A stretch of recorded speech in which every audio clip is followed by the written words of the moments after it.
안녕하세요.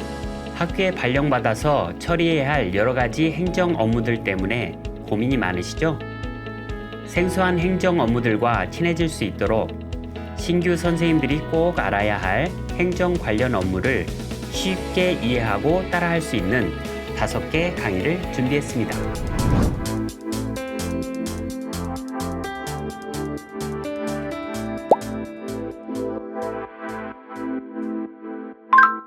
제1강 기한문 작성, 전자결제와 친해지기.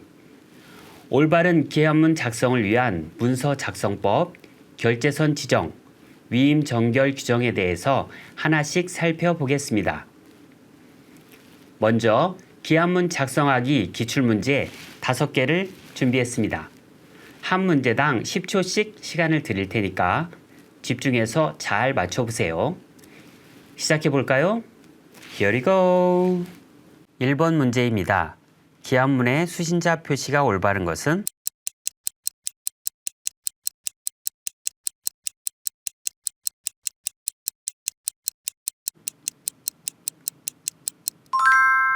정답은 4번.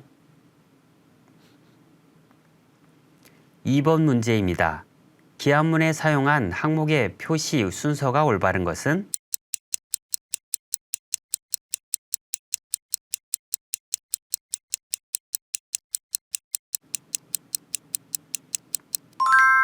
정답은 2번. 3번 문제입니다. 기한문에 사용한 숫자, 날짜 표시가 올바른 것은?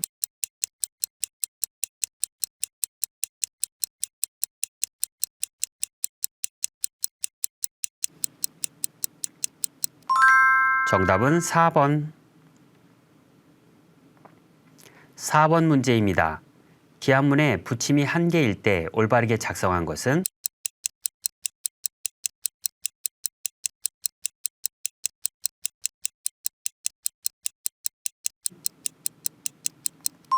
정답은 3번. 5번 문제입니다. 기한문에 대한 설명 중 잘못된 것은?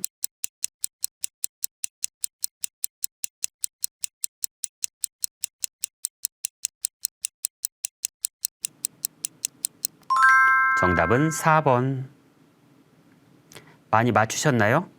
지금부터 기한문 작성 요령에 대해서 자세히 알아보도록 하겠습니다.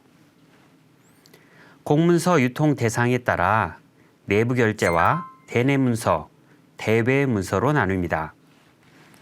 내부 결제는 학교 내부적으로 계획을 수립하거나 업무 보고, 소관사항 검토 등을 위하여 결제받는 문서로 수신자가 없어서 발송되지 않습니다. 대내 문서는 유통은 되지만 같은 기관 내에 있는 다른 부서로 수발신하는 문서입니다. 대외 문서는 해당 학교 외에 다른 행정기관이나 국민, 단체 등에 수신 발신하는 문서로 수신자가 있고 결제 문서 발송이 이루어집니다. 일반 기한문은 결제 사인, 협조 사인, 표준 서식을 사용합니다.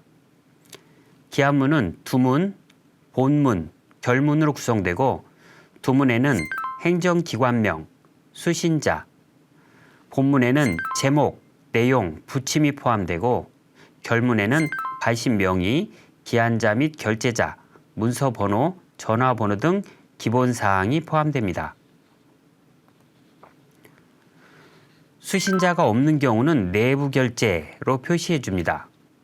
수신란에는 기관명이 아니라 해당 기관장의 직위를 적어주며 그 다음 괄호 안에 보좌기관 직위를 기재합니다. 민원 회신 문서는 성명을 쓰고 가로 안에 우편번호와 도로명 주소를 적습니다. 수신자가 많을 경우에는 수신자 참조라고 쓰고 결문에 발신명이 다음 줄에 수신자 명을 표시해 줍니다. 첫 번째 문제를 다시 보겠습니다. 기한문의 수신자 표시가 올바른 것은 1번은 기관장 명을 띄어쓰기 했네요. 2번은 전주교육지원청 교육장이라고 정식 명칭을 써야 하고요. 3번도 전주용흥중학교장이라고 써야겠죠. 그래서 정답은 4번. 본문의 항목 구분 순서는 숫자 1, 가, 한쪽 괄호 1, 한쪽 괄호 가, 양괄호 1, 양괄호 가, 원문자 1, 원문자 가 순서로 사용하시면 됩니다. 가에서 하까지 모두 사용한 경우에는 거, 너, 더러를 사용합니다. 본문 항목이 하나만 있는 경우는 항목 기호를 쓰지 않고 네모, 동그라미, 실선, 점 등의 특수 기호를 사용할 수도 있습니다. 두 번째 문제를 다시 보겠습니다. 기한문에 사용한 항목의 표시 순서가 올바른 것은 1. 가, 한쪽 괄호 1, 한쪽 괄호 가, 양괄호 1, 양괄호 가 순서로 사용한 정답은 2번. 숫자 등의 표시 요령입니다.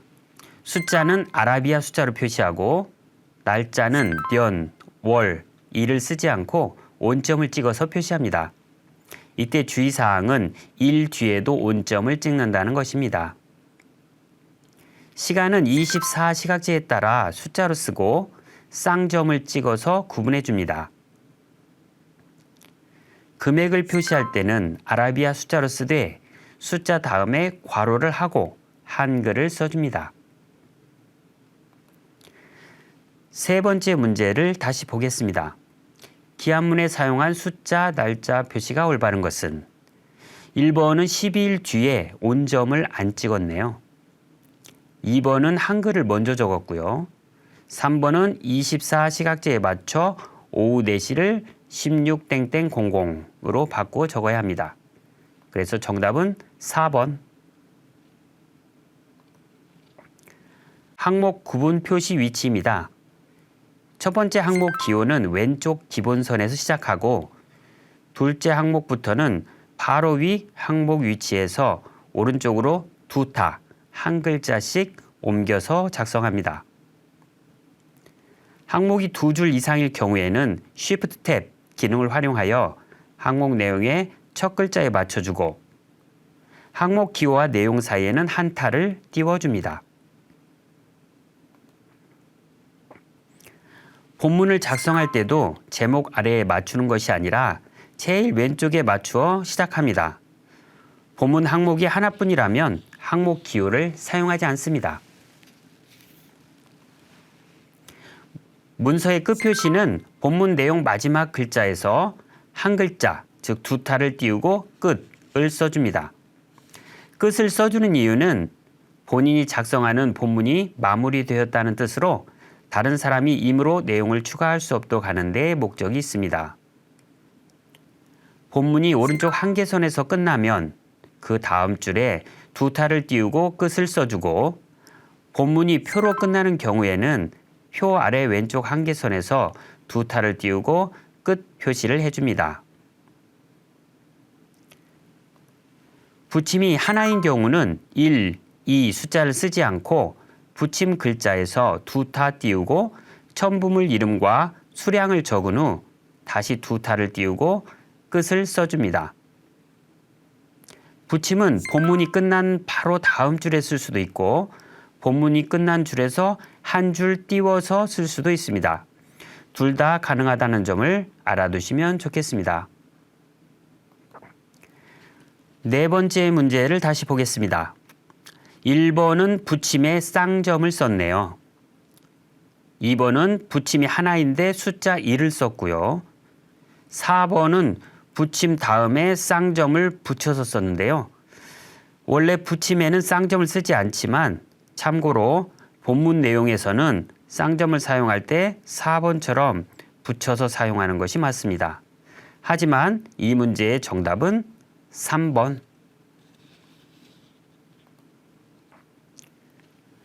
발신명의는 기관장 명으로 발신하게 됩니다. 대내 문서인 경우는 해당 보좌기관 명의로 발신합니다. 내부결제 문서는 발신 명의를 표시하지 않습니다. 비전자 문서인 경우에는 업무 관리 시스템에 비전자 문서 등록 메뉴를 이용하여 번호를 부여하고 관리하시면 됩니다. 5번째 문제를 다시 보겠습니다. 1번 발신 명의는 행정기관장의 명의로 발신한다. 맞고요. 2번 통상적으로 일시 장소, 대상, 내용 순으로 본문을 작성한다. 이것도 맞고요. 3번 내부 결제 문서는 발신 명의를 표시할 필요가 없다. 이것도 맞고요. 4번은 구체적이고 개별적인 용어를 사용하도록 해야겠죠? 정답은 4번. 지금부터는 기한문 작성 예시를 가지고 문서 바로잡기를 함께 해보도록 하겠습니다. 사례 1번입니다. 10초간 시간을 드릴 테니까 오류를 찾아보세요.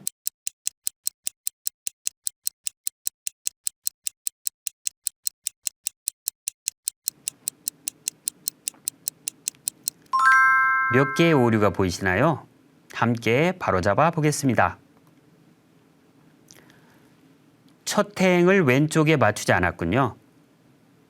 관련 옆에 쌍점을 붙여서 써줍니다. 그리고 다음이라는 글자는 쓰지 않습니다.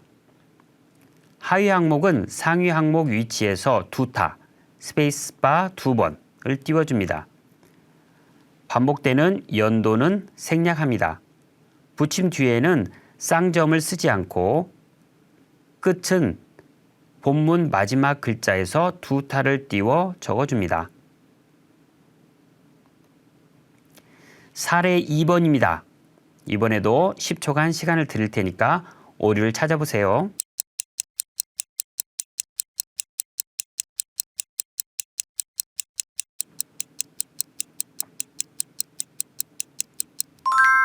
함께 바로잡아 보겠습니다.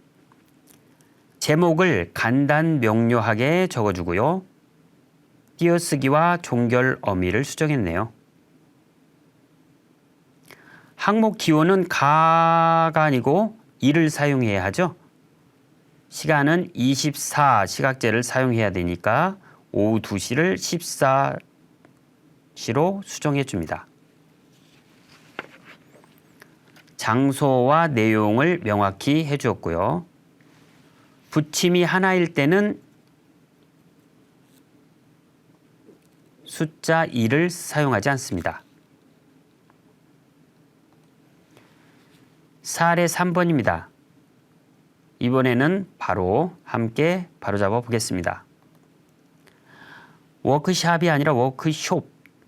재고라는 한자보다는 높이기라는 이해하기 쉬운 단어를 사용합니다. 일자라고 되어 있는데요. 날짜 뒤에 시간이 있죠? 이런 경우에는 일시라고 표현해야 합니다. 일자는 날짜만 있는 경우에 사용하는 것이죠. 이틀에 걸쳐서 워크숍을 하는 경우는 어떻게 적어야 할까요? 이틀에 걸쳐서 하는 경우는 기간이라고 적어줘야 합니다. 표로 끝난 경우 끝 표시는 표 다음행 왼쪽 한계선에서 두타를 띄우고 끝이라고 적어줍니다. 기하문 내용의 순서는 일시, 장소, 대상, 내용 순서로 작성하시면 되겠습니다. 기하문을 잘 작성하셨으면 결제를 받아야겠죠? 그럼 결제선을 어떻게 올려야 하는지에 대해서 살펴보도록 하겠습니다. 이번에도 문제 3개를 준비했습니다. 10초 시간을 드릴 테니까 잘 맞춰보세요. 출발합니다. Here we go. 1번 문제입니다. 다음 중 교장 부재 시 결제할 수 없는 것은?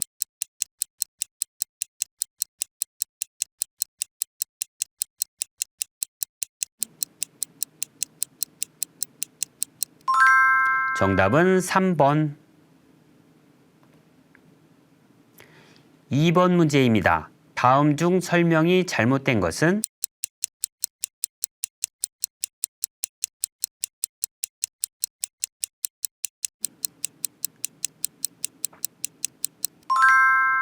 정답은 3번.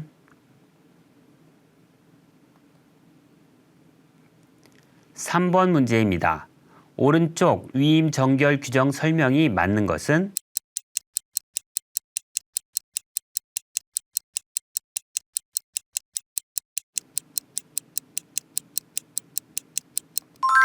정답은 2번. 많이 맞추셨나요? 지금부터 결제선에 대해서 구체적으로 알아보겠습니다. 전자문서에서 결제를 하면 자동으로 기한자의 직위와 이름, 결제자의 직위와 이름, 결제한 날짜, 전결인 경우 전결 표시가 입력됩니다.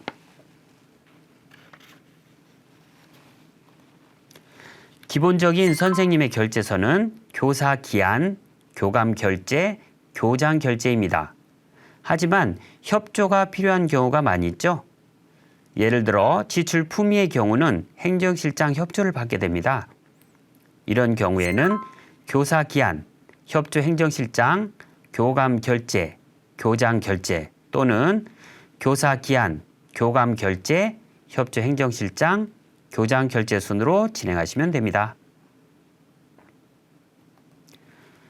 2명 이상의 협조가 필요한 경우 협조를 사용하시면 협조는 순서가 있습니다.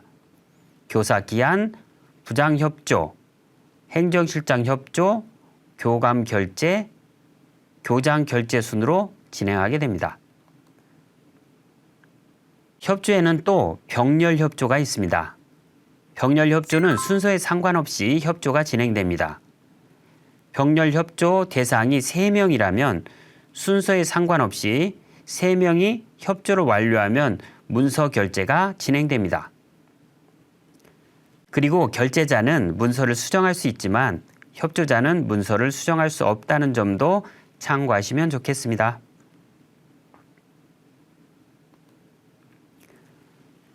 교감 위임 전결 사항인 경우는 교사 기한, 행정실장 협조, 교감 전결 순으로 진행하시면 됩니다. 일반 문서 결제의 경우 교장 결제란을 만들지 말고 교감 결제란에 전결이라고 적고 결제를 받으시면 됩니다. 두 번째 문제를 다시 보겠습니다. 1번 예를 들어 3명이 병렬 협조를 할 경우 협조 순서는 상관이 없죠. 2명 협조의 경우는 협조 순서가 매우 중요하죠. 3번 일반 문서 교감 결제 시에는 교장 결제란을 만들지 말고 교감 결제란에 전결이라고 적고 결제를 받아야 하죠. 그래서 정답은 3번. 위임 정결 규정은 각급 학교 교무실에서 파일을 받아서 참고하시기 바랍니다. 각각의 업무에 대해서 누가 기한을 하고 누가 최종 결제자가 되는지를 알아보기 쉽게 표로 보여주고 있어서 이해하시는 데 큰 어려움은 없을 것입니다. 세 번째 문제를 다시 보겠습니다. 위임 정결 규정은 학교마다 다르니 예시는 참조만 하세요. 정답은 2번인데요. 1번은 30만 원 예산 집행 품위는 30만 원 이상까지는 교장, 29만 9,990원까지는 교감 정결 사항이겠죠. 2번 부장 이하 교직원의 관외 출장은 교장 결제입니다. 그리고 3번 부장 이하 교직원 조퇴까지만 교감 정결 사항입니다. 오늘은 공문서 쉽고 바르게 쓰기 교육 간행문을 통해 바른 기한문 작성을 위한 문서 작성 방법과 결제선 지정 방법, 그리고 위임 전결 규정에 대해 알아보았습니다. 선생님들이 학교 행정 업무와 친숙해지는데 도움이 되었으면 좋겠습니다. 다음 강의는 사업 예산 활용과 지출 품위 따라하기입니다. 다음 강의도 함께 하시면 좋겠습니다. 감사합니다. 좋은 하루 보내세요.